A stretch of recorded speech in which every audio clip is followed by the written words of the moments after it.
Hello बच्चों, let's read the question. Why is it advisable to hold a gun tight to one's shoulder when it is being fired? तो इस question में जो हमारा की concept use होगा that is conservation of momentum.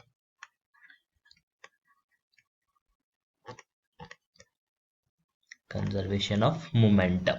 So conservation of momentum says कि gun fire करने से पहले का जो मोमेंटम होगा that will be equal to the momentum after gun being fired. Suppose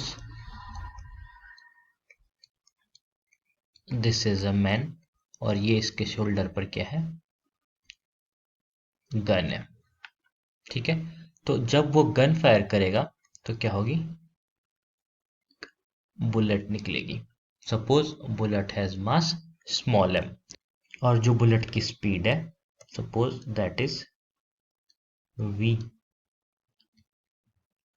तो law of conservation of momentum के हिसाब से जब बुलेट फायर होती है तो गन क्या करेगी, रिकॉइल करेगी.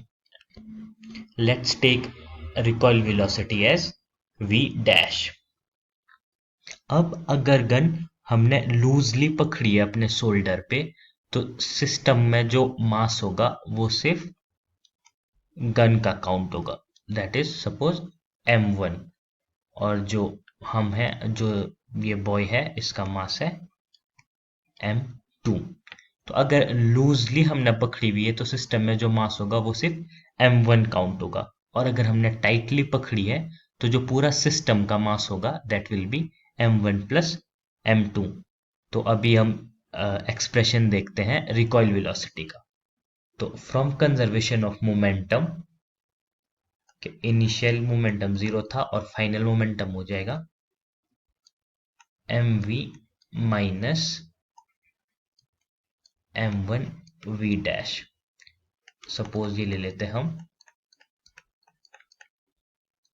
Loosely hold. तो यहां से v डैश की वैल्यू कितनी आ गई, mv डिवाइडेड बाई m1. और सेकंड केस हम ले लेते हैं जब हमने टाइटली पकड़ा है गन को.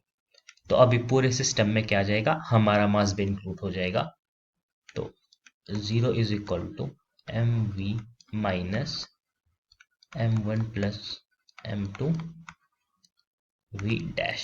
तो यहां से v डैश की वैल्यू आ जाएगी mv divided by m1 plus m2.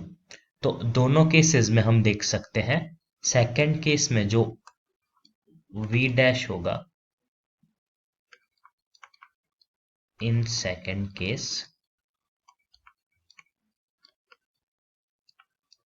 that will be less than v dash in first case. तो अगर हम टाइटली पकड़ते हैं तो रिकॉइल वेलोसिटी डिक्रीज होगी.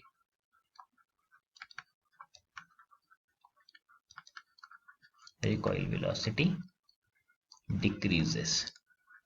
तो रिकॉइल वेलोसिटी डिक्रीज होगी तो हमें हमारे कंधे पर कम झटका पड़ेगा और कम हर्ट होगा. That's why it is advisable to hold a gun tight to one's shoulder when it is being fired. I hope you understood it very well. Best of luck.